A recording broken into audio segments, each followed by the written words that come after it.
नमस्कार, मैं हूं शम्स ताहिर खान और आप देख रहे हैं वारदात। क्या आपने कभी सुना है कि पहले पोस्टमार्टम होता है और फिर एफआईआर दर्ज?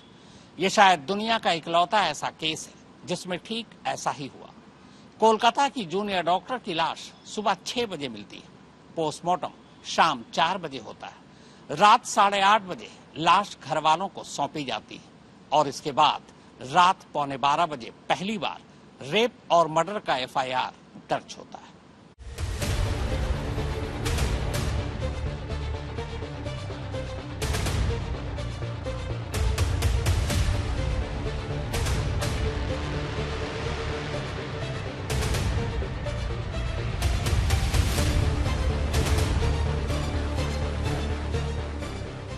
ट्रेनी डॉक्टर के साथ रेप और कत्ल के इल्जाम में गिरफ्तार कोलकाता पुलिस का सिविक वॉलंटियर संजय रॉय वारदात से पहले किसी ज़ोंबी की तरह अपने शिकार की तलाश में घूम रहा था।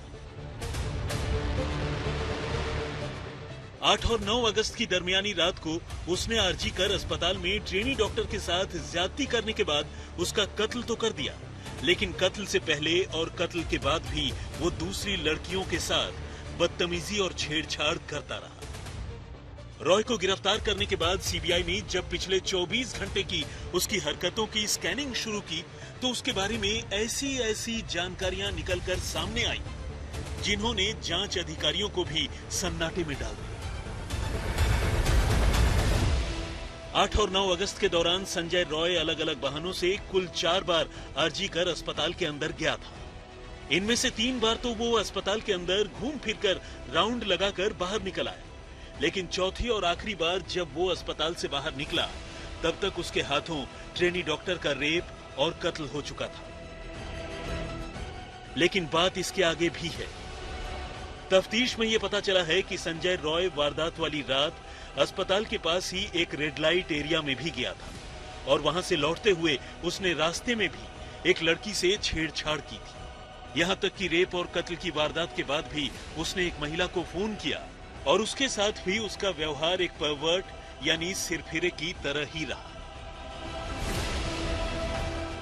8 अगस्त को आरजी कर अस्पताल में 4 बार चक्कर लगाने के दौरान संजय रॉय एक बार अपने एक सिविक वॉलंटियर दोस्त के साथ अस्पताल के अंदर गया। असल में उस वॉलंटियर दोस्त का एक रिश्तेदार अस्पताल में भर्ती था और रॉय उसी रिश्तेदार को देखने जाने के बहाने से अस्पताल में घूम रहा था।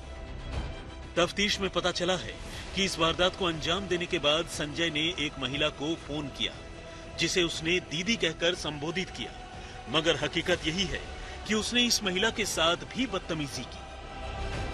अस्पताल से बरामद एक सीसीटीवी फुटेज में 8 अगस्त की रात को संजय रॉय अस्पताल से बाहर निकलता हुआ दिखाई दे रहा है। छानबीन में पता चला कि रात को अस्पताल से निकलने के बाद अपने एक सिविक वॉलंटियर दोस्त के साथ संजय रॉय पहले सोनागाछी के रेड लाइट एरिया में गया। वहां उसका दोस्त तो एक जिस्म फरोशी के अड्डे में चला गया, लेकिन संजय बाहर ही खड़ा रहा।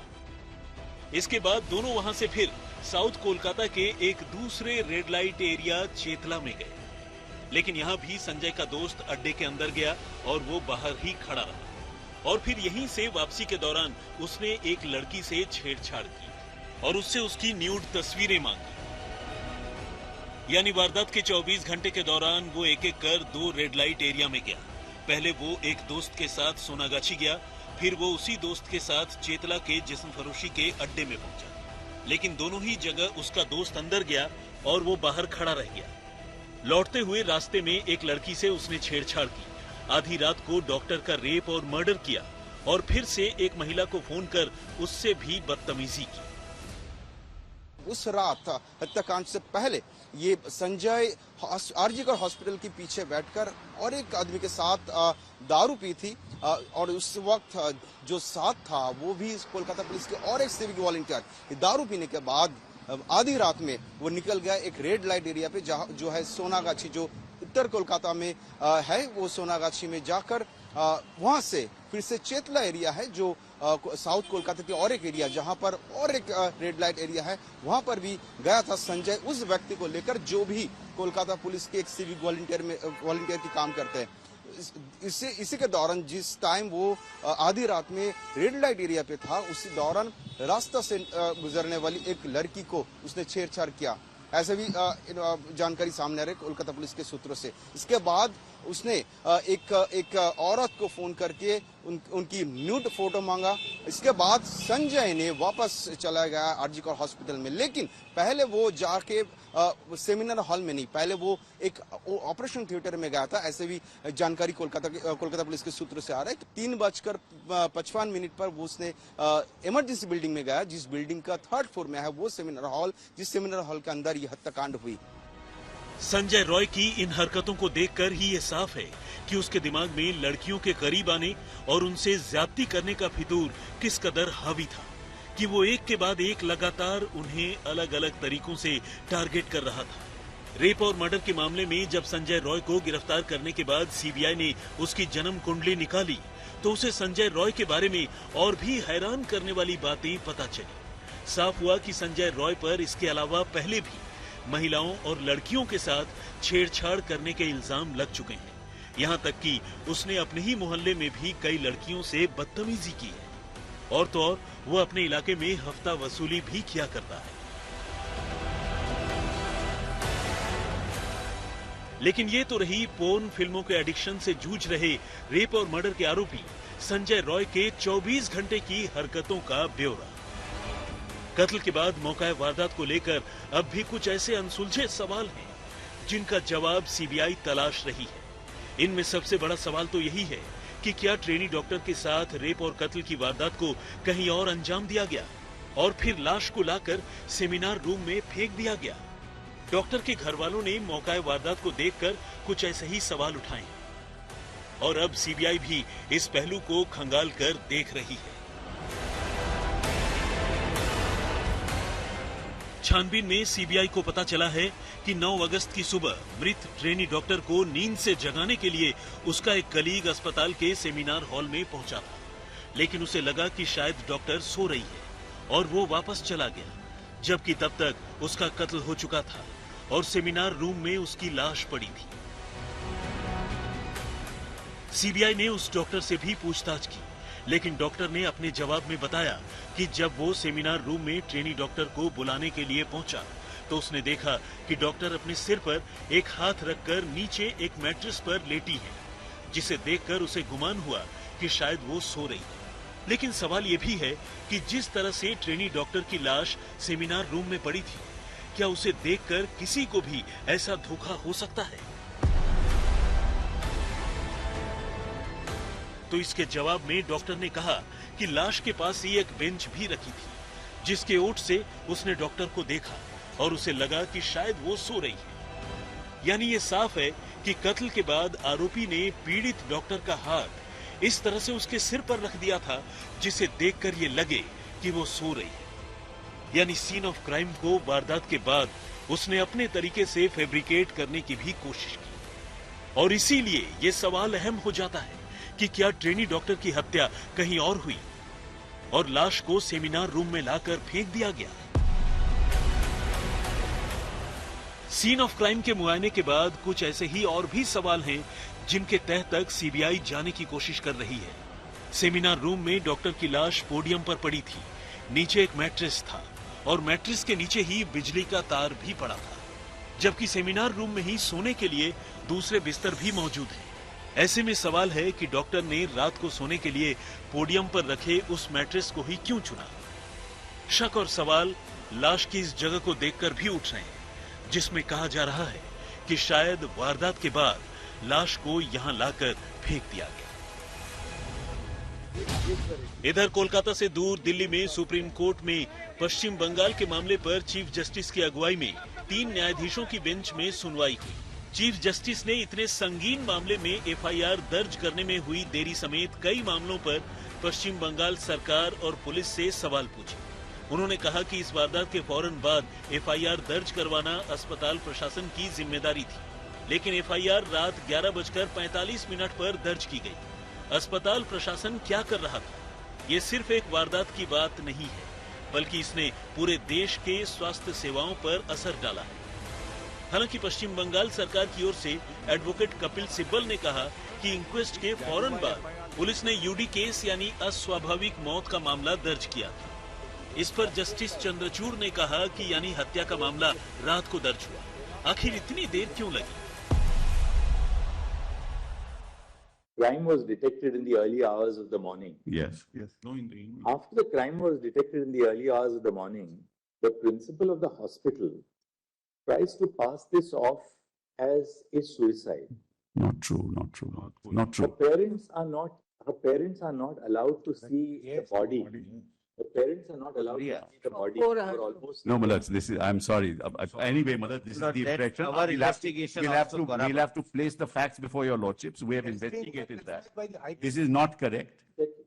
So Let us read the order. until late night, we find that no FIR was registered. That's also not correct. Not correct. What time was the FIR registered? Malad, in fact, we did what is called what we call a UD case, Malad. Unnatural death case registered. Yes, unnatural death case Registered. But Immediately. that's right. That's an FIR, Malad. That's an FIR. Not the body is discovered. The FIR registered formally in the police. Malad's inquest was done and then FIR registered immediately and the investigation started. What time It should have been done. the FIR registered? 12, Malad. 12:30. Does the FIR say that this is a case of a murder? No. Yes. No, it No, my lord, we have unnatural death. to say. It must We be. have something. Unnatural death. One Inquest shows it's a case of murder, Malad. One second. Inquest shows it's a case of murder. Inquest is done. The postmortem the autopsy is conducted. Yes. Yes. Now, until the night, no FIR indicating that this is a clear case of a murder has been made out. Supreme court ने घर वालों को लाश सौंपने में हुई देरी को लेकर भी सवाल पूछे। जस्टिस चंद्रचूड़ ने पूछा कि घर वालों को शव कब सौंपा गया, तो एडवोकेट सिब्बल ने बताया कि रात करीब 8:30 बजे के करीब। इस पर कोर्ट ने कहा यानी एफआईआर अंतिम संस्कार के भी 3 घंटे बाद 11:45 बजे दर्ज हुई। When is the body handed over to the parents for cremation? Malad, kindly have this Just note tell that us, I've given. what Just time is the body handed over to the parents for cremation? 1 second. Around 3:30. 13:10. No. Therefore, one thing is very clear. The body is handed over to the parents for cremation at 8:30 p.m. The FIR is registered at 11:45 p.m. 3 hours and 15 minutes after the body is handed over to the parents for cremation. Malad, they refused to file. Malad, this is the problem. We handed it over. They filed the FIR. They made the complaint at 11:45. They say, we are in shock. Please do whatever you want to do. They wanted a postmortem. We did the postmortem. All is videographed. Everything is videographed. The autopsy and the postmortem take place. Between 1:45 to 4 p.m. Now, between 1:45 and 4 p.m., the autopsy takes place, followed by the postmortem. The autopsy took place at 6 o'clock, not at. Fair enough. That's 6. all right. We take it as between 1 and 4 o'clock. It doesn't take place in 1 minute. It takes That was time. when. Videograph. 1 second. Don't keep on interrupting. They wanted So a board. We are constituted a board. We are proceeding on the basis of Mr. Sibbal's hypothesis that the autopsy and the postmortem take place between 1 and 4:45 in the afternoon. Now, Lordship, there is- notwithstanding this, clearly, Lordship, the autopsy would reveal that this is a case where a doctor has been murdered, where she has been murdered. Yeah. The FIR is registered at 11:45 in the night, Mr. Sibbal. Yeah. And who was expected to Yeah. Nobody in the hospital registers the FIR. No, The father registers the. What was the principal or the vice principal? What were the authorities of the hospital doing? Supreme court rape और कत्ल की इस वारदात को लेकर कितना गंभीर है, इसका अंदाजा इसी बात से लगाया जा सकता है कि अव्वल तो इस मामले की सुनवाई के लिए सुप्रीम कोर्ट ने सुओ मोटो यानी स्वतः संज्ञान लिया है।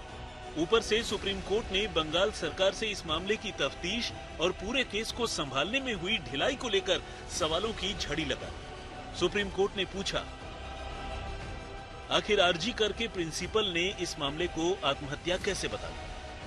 क्या वारदात की सूचना इसका शिकार बनी डॉक्टर के माता पिता को देर से दी गई? आखिर माता पिता को बेटी की लाश देखने के लिए 3 घंटे का इंतजार क्यों करवाया गया? रेप और मर्डर का एफआईआर दर्ज करने में देरी क्यों हुई? पुलिस ने सीन ऑफ क्राइम को प्रोटेक्ट करने में कोताही क्यों की? 14 और 15 अगस्त की रात को हजारों लोग अस्पताल में कैसे पहुंच गए? वारदात के बाद आरजी कर के प्रिंसिपल आखिर क्या कर रहे थे? उन्हें आरजी कर अस्पताल से हटाए जाने के फौरन बाद दूसरी पोस्टिंग कैसे मिली? स्वतः संज्ञान में पश्चिम बंगाल सरकार को की जमकर खबर ली कोर्ट ने उनको न केवल फटकार लगाई बल्कि ये कहा कि आखिर ऐसा कैसे हो गया कि न केवल मेडिकल कॉलेज बल्कि सरकार भी अपनी ड्यूटी भूल गई इस पूरे मामले में। कोर्ट ने सीधा पूछा कि जब ये सारी घटना हो गई, घटना का पता चल गया, तो क्या मेडिकल कॉलेज की जिम्मेदारी नहीं बनती थी कि वो पुलिस को शिकायत दर्ज कराए और पुलिस में एफआईआर करे? क्योंकि पीड़ित लड़की, मृतक लड़की जो डॉक्टर है, उसके माता पिता को देर से खबर मिली। खबर देर से क्यों की गई? जब तक वो आए तब तक अस्पताल प्रबंधन ने एफआईआर दर्ज क्यों नहीं की? कोलकाता जूनियर डॉक्टर के रेप और मर्डर के केस में अब तक एक ही आरोपी की गिरफ्तारी हुई है, जिसका नाम है संजय रॉय। इसके बाद जिस शख्स से सबसे ज्यादा लंबी पूछताछ हो रही है वो है आरजी कर अस्पताल का प्रिंसिपल। क्या प्रिंसिपल के खिलाफ सीबीआई सबूतों के साथ छेड़छाड़ करने का मामला दर्ज करेगी? और क्या इसी मामले में प्रिंसिपल को गिरफ्तार किया जा सकता है? आइए जानते हैं।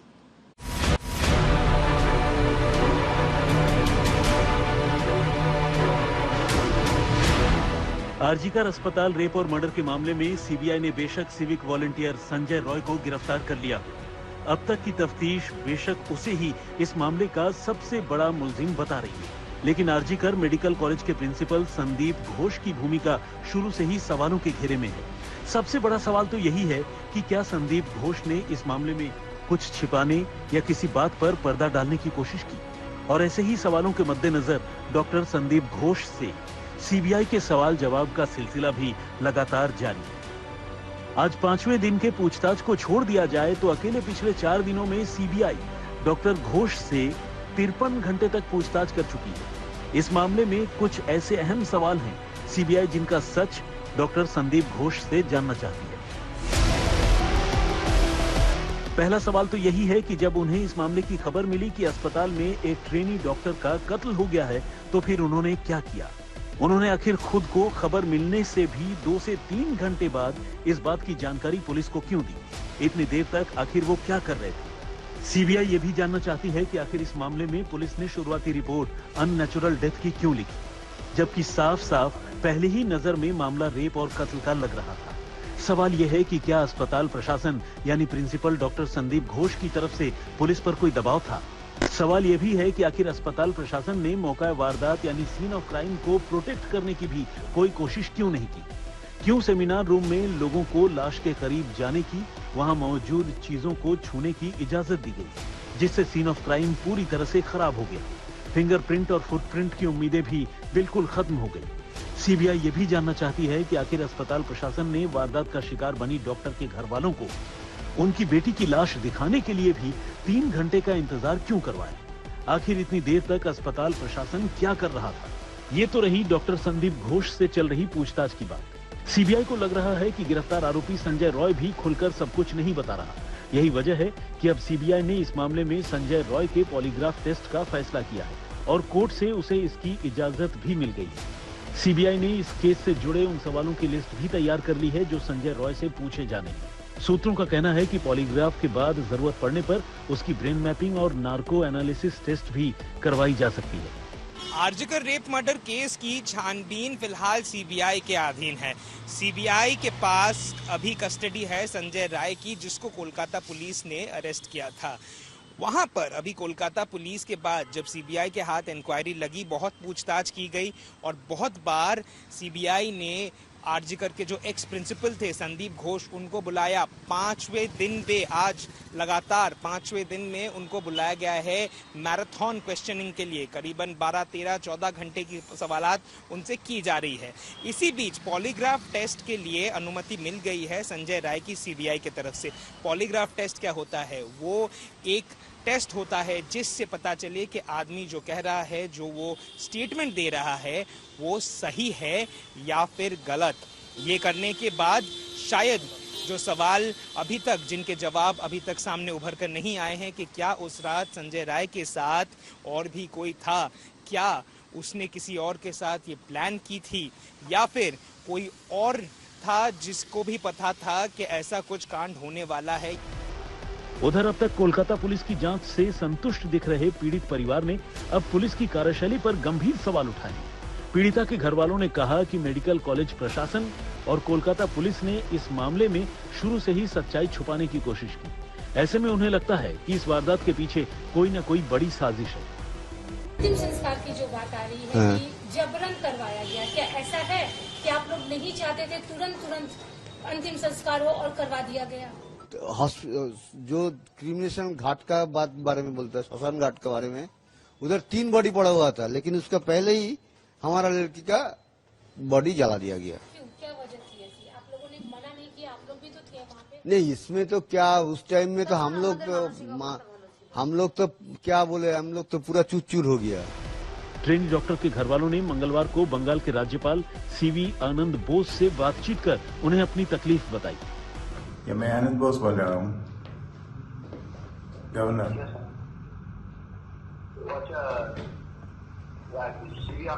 सीवी आनंद, यस, आपसे मिलना चाहिए। मैं उसका पिताजी बोल रहा हूँ। या मालूम है, हम सब आपके साथ हैं। ठीक है, आप तो मेरा प्रशासनिक प्रधान है, आपके पास एक मेरा, हम लोग एक ही आदमी है, हम I want justice. You will get justice, we are all with you. आज मैं दिल्ली में हूँ, दिल्ली में सारे लीडर्स के बारे में मैं यह डिस्कशन किया है। जब आपका कन्वीनियंस है मैं वहां घर आऊंगा, आपकी कन्वीनियंस है। ठीक है, आने से, आपका आने से हम तो बहुत अच्छा लगेगा। मैडम कैसा है? आप हमारा प्रशासनिक प्रधान है, आप जो गाइडलाइन हमको देंगे हम ऐसे चलने का कोशिश करेंगे। हम सब आपके साथ हैं। ठीक है, ठीक। अब मैं आपके घर आऊंगा। ठीक है, ओके, ऑल द बेस्ट। जाहिर है इस मामले में अस्पताल प्रशासन और कोलकाता पुलिस की भूमिका पर सवाल है। यही वजह है कि ये सवाल भी हर किसी के ज़हन में है कि क्या इस मामले में कुछ छिपाने की कोशिश की जा रही है। सूर्याग्नि रॉय के साथ राजेश साहा, कोलकाता, आज तक। तो वारदात में फिलहाल इतना ही, मगर देश और दुनिया की बाकी खबरों के लिए आप देखते रहिए आज तक।